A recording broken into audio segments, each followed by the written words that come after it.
That's going to be it for the new stuff. Real quick, we're going to get into, I guess, buffs, which I'm really happy for. This is a good patch because we're getting, new leaders, new units, and we're getting a handful of buffs. And I do think these buffs will make the difference. Pardon me, I need to breathe. Okay, so changed Rebel Leader to Will of the Rebel Alliance. The duration of impairment affecting Leia and her deployment organic units is decreased by 40. So, if you actually just recently watched my 40th anniversary Vader video, I literally countered Princess Leia like with the pike grenade for 7 seconds. She can't run to tower. So pretty much, I think the idea is that, let's see, they think that Princess Leia is currently having a lower selection rate. So to buff her, they want to increase her mobility by having resistance to harmful effects. Which, yay, Princess Leia buffs. I mean, it's good, I guess. I didn't really miss seeing Princess Leia, but we're seeing lots of other stuff and the new stuff about to come out. Why not? I just like seeing them try. Even though this may or may not be the best, I think it's good. Her passive doesn't affect against pulling or pushing effects, so Vader or TIE Bomber knockaways, pretty much that still works the same. And I think this was kind of a surprising change, the unstable junk droid, which, well, let's just read it. Self-destruct attack changed to explosive damage. Dealt to a small area. Can now damage all targets when exploding. Oh, pardon me, I just ate. So literally, this guy is becoming a walking time bomb. It's a bomb. It's just a bomb. So now it hits everything. So now is it okay? Self-destruct damage decreased from 978 to 783. If failed to self-destruct, it will deal damage into a small area around it. If you destroy this guy, it will blow up, doing a small damage. So they're changing it, because before, if it was to self-destruct and it's about to, and you killed it, nothing would happen. You wasted 3 points because it was just walking down the lane, and that's it. Now, if it's about to pop, it's going to do damage. It's going to do small damage. It's not saying small damage. It just says it will deal damage. So now, I don't know if this just means if it's walking down the lane and you kill it, will it still self-destruct and do the damage around it, so you just can't put any units around it? Or does that mean that it just will dud out, like pretty much sizzle out, do nothing? So I'm not entirely sure, but we'll have to see, during the gameplay. Nevertheless, I think this is a really good change. If it's working how I'm thinking, because this will definitely change the meta a lot. And I mean, hell, I'll try it. I'm excited. Gives me a reason to use Sabin that I have at level 4. So, what is it? She does like 10-20% in explosive damage, which this is like almost like it's a little over what, it's 780. So lots of damage. I'm not entirely sure what it's gonna be. So moving on to the dark side, we got some.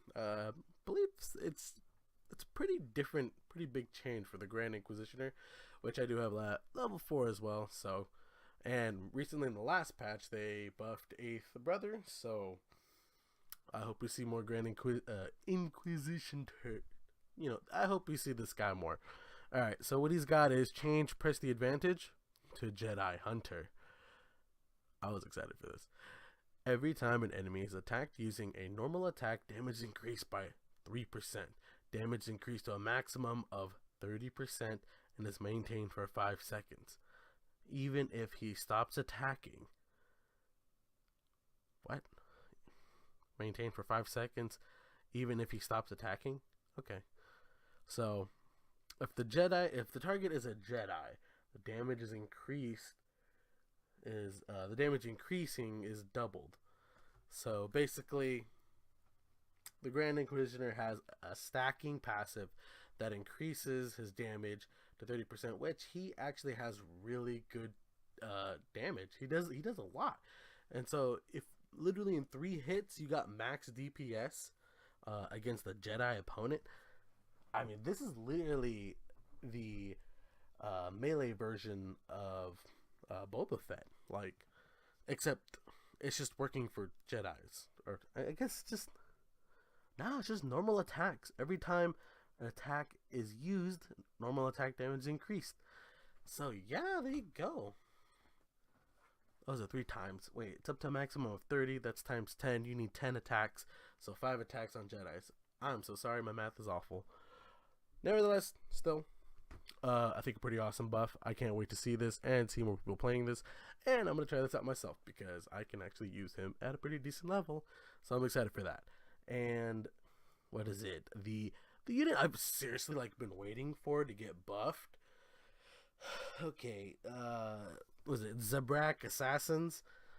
I swear they should have done something with these guys a long time ago. Women, chicks, when charge attack to an organic leader units, it will cause bleed for 6 seconds, 1% damage per second.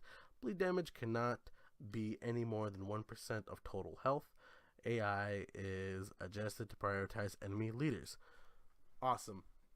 These guys are going to go in for only leaders first. I think that's what they should be doing, because man, these units chunk when you have them at high level.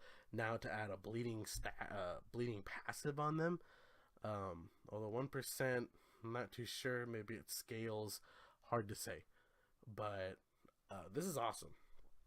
They're doing something else with this, and I think they needed to do anything with these guys to actually make them useful. Otherwise, all they did was just go invisible and die by an airstrike. And then I believe there's some minor changes here, which the damage calculation has been fixed. The units will not perform differently. However, they will show a more accurate damage number in the information down below. So it looks like the resistance fighter just literally, instead of saying the fake number of 143, now it's 72. Damage per second has been increased by 1.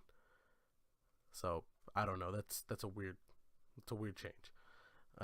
Damage changed, so it's doubled, but nothing has actually changed on BB-8. I'm not too sure. It's just probably just fixing some numbers around. Real quick, we got some updates going on. Daily missions, letting you know that stuff's getting done. Let's see what guild recommendation list improvement. Guild recommendation rate, was it list rate? So okay, the number of guilds maximum of 50.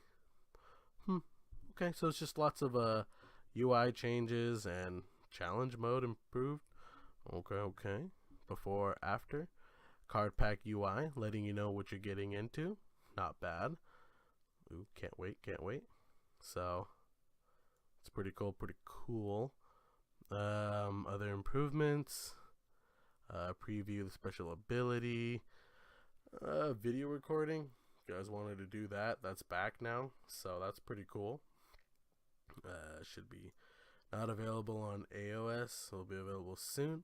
iOS device using 9 or up. What is it? Or less cannot use it. Oh, or less. Okay. I didn't really use it. What is it? Matchmaking system improved for squad leaders in tier 9 and 11 being matched with other uses with a gap in tier, which I guess that's nice, because the matchmaking could match any of these people up with Kyber players, and it would do it. So to see some changes around that, hopefully it works as it says. And yeah, so I think overall it's going to be it for this patch note video. If you guys like this video, please drop a like and subscribe if you guys want more content. I just hit 100 views or 100 subscribers on my channel, which I will just show it off a little bit. I'm at 103 right now, so wow. Awesome, everyone who's been subscribing. I've been, see you guys in the comments, and I thank you for everything. And this is really awesome. I'm really having fun doing this, and I thank you guys for everything. I'll give you guys a shout outs for everyone that I see in the comments. I know I see some regulars, and I thank you and I appreciate you guys. This is really awesome for me. So thank you. If you guys want more content, I'm bringing it. I'm going to be doing some Star Wars Battlefront 2 pretty soon here. And I actually got a surprise coming out because I'm going to actually be doing some Dragon Ball Fighters. So I just bought an arcade stick. I'm going to do a review on that pretty soon. So keep an eye out for that if you guys are interested. And I'll be dropping some gameplay of that as well. So anyway, thank you guys for watching. Have a great day.